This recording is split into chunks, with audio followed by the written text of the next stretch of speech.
Millions of tons of ammunition were expended in the land, sea, and air battles of World War II.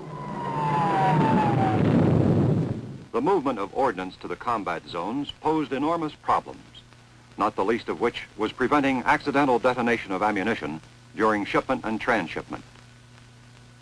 Perhaps the greatest hazard was at the Tidewater Ammunition Depot, where large quantities of explosives were concentrated for loading aboard ship.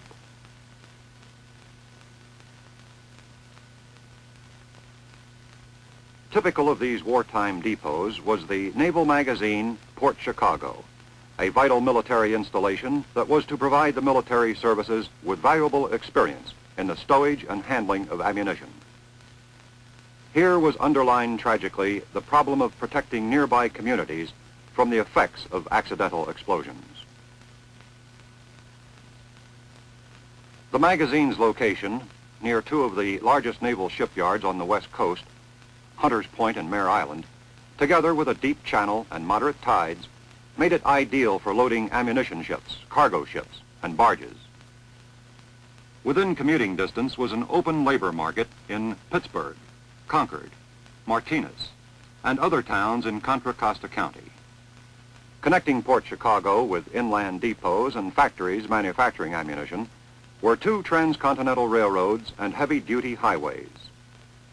As the war in the Pacific increased in tempo, the Port Chicago Naval Magazine became the largest and busiest on the West Coast. Each day, trains of high explosives arrived in the classification yards.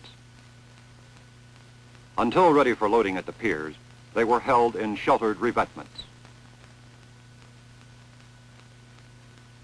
Some ammunition was stowed in protected magazines, sufficiently isolated from one another and from inhabited structures to prevent large explosions and widespread damage. Here in the magazine area, safety precautions were rigidly followed at all times.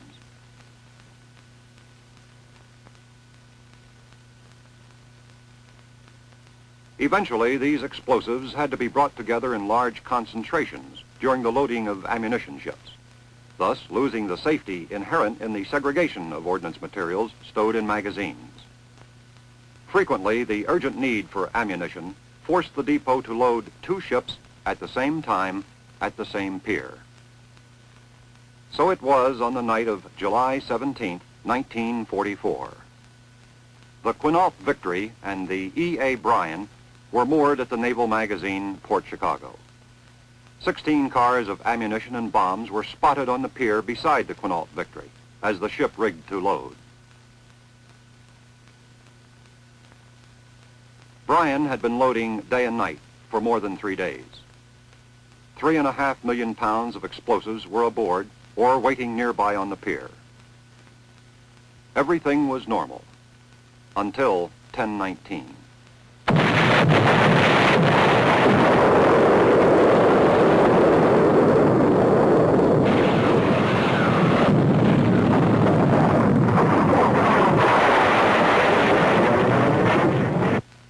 Killed 320 military, merchant marine, and civilian personnel, all working within 1,000 feet of the explosion.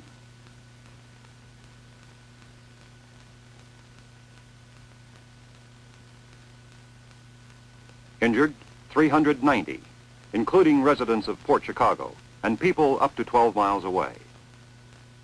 In the vicinity of the loading piers, total destruction. Both ships, broken, twisted hulks.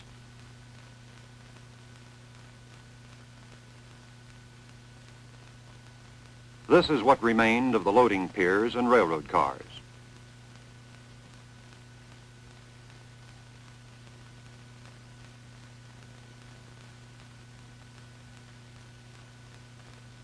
In the revetment area nearby, extensive damage from the blast and from flying fragments.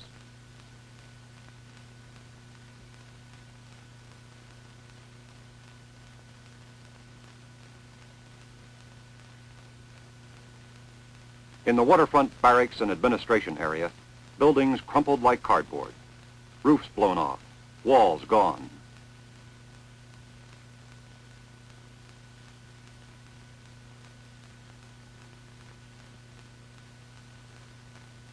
Fragments ranging from an 8-ton winch to large pieces of plate and shattered forgings thrown outward from the explosion, some as far as 2½ miles. Although the main street was roughly parallel to the direction of the blast wave, many commercial buildings suffered extensive merchandise and structural damage.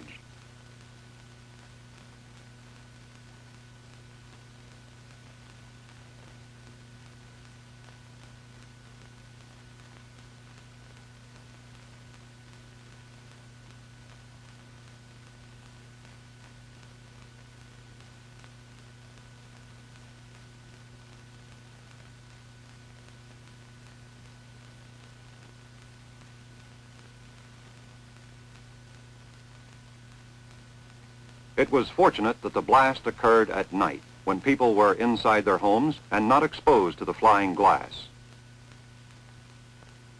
Port Chicago's theater. Patrons attending the late show escaped before the roof caved in.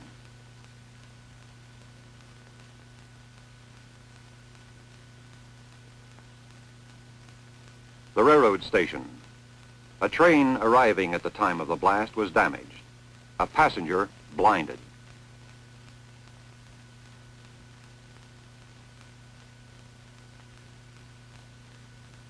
Throughout Port Chicago, most buildings suffered structural damage, as did the nearby community of Nichols.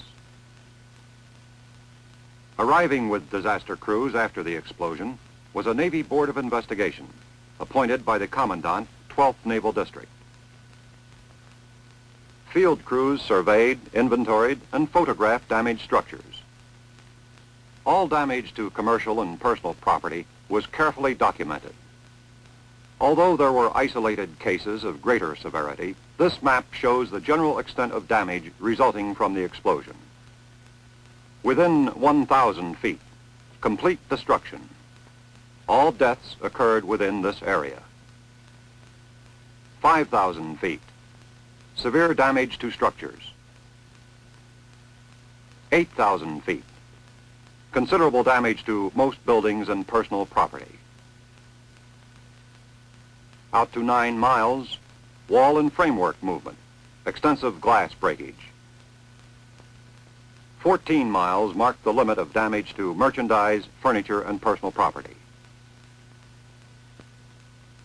25 to 35 miles, broken windows and plaster damage. Even the St. Francis Hotel in San Francisco submitted a damage claim, one of 10,000 processed by the Navy following the explosion. Damage totaled nearly $13 million to government and civilian property. Meantime, the Court of Inquiry was collecting testimony and exhibits. Experts in all fields were called in to study the area. The cause of the explosion could not be fixed with certainty, but it was suspected that a depth charge was accidentally detonated. With the publication of the court's findings, World War II's biggest domestic explosion became history. But Port Chicago was of more than historical interest to the government.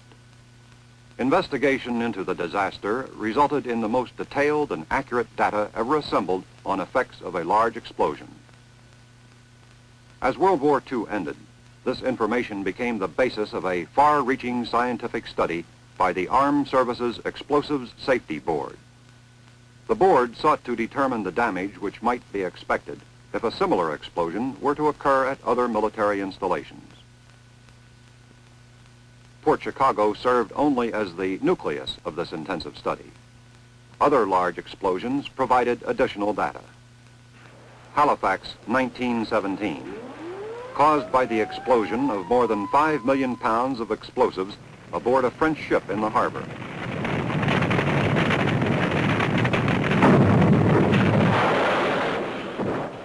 The city of Halifax was razed. 2,000 people died.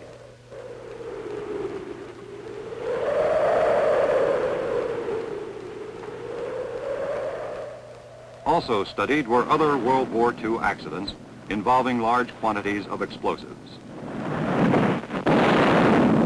The effort was to establish scientifically the distances at which ammunition piers and loading wharfs must be located in relation to inhabited buildings.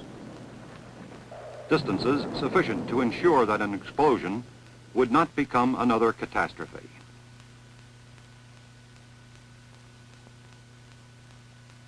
While these studies continued, the uneasy years of peace had leveled new responsibilities on the depot. In 1950, Korea, a limited war, demanding conventional weapons of all kinds. Bombs, shells, rockets, again arrived by the trainload. Nearly 3/4 of all ammunition shipped from West Coast ports in support of the United Nations effort was outloaded through this vital depot. By the end of hostilities in Korea, the long-range study of the Armed Forces Explosive Safety Board had been completed, and criteria for the location of pier and wharf facilities had been established for all ammunition depots under the Department of Defense. It was now possible to determine the probable effects of an accidental explosion and establish hazard or buffer zones around such facilities to prevent extensive property damage and loss of life. Operations at the Naval Magazine, Port Chicago, were analyzed to determine the extent of the necessary safety zone. 9 Navy ammunition ships service the Pacific Fleet. Usually 3 and occasionally 5 of these AEs are tied up at the Port Chicago piers at one time. Since each ammunition ship can carry 5,000 tons of gross cargo, including as much as 4.5 million pounds of high explosives, an emergency situation requiring 2 AEs to be berthed at one pier simultaneously could result in a concentration of 9 million pounds of high explosives.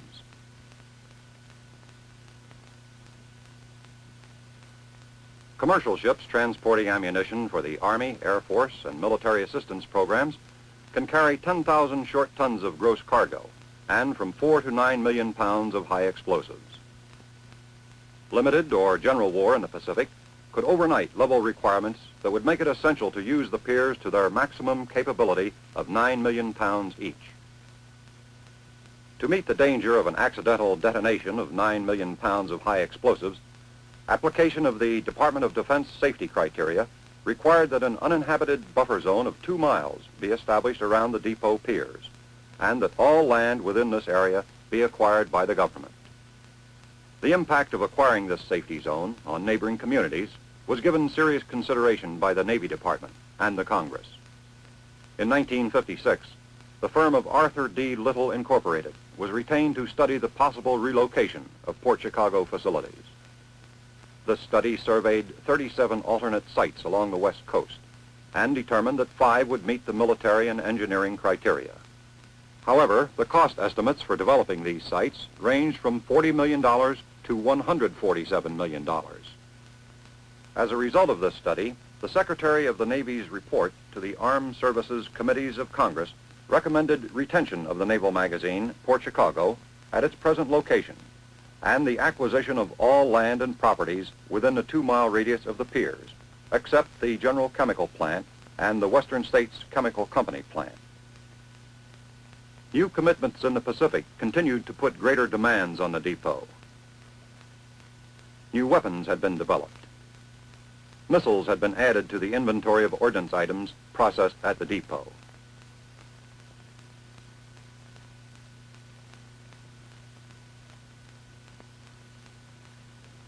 New facilities, such as this X-ray machine for inspecting larger weapons, were installed to keep pace with new developments. While depot facilities were expanding to accomplish new missions, neighboring communities were also growing. In 1940, the population of Contra Costa County was about 100,000. By 1955, this number had doubled and has since doubled again.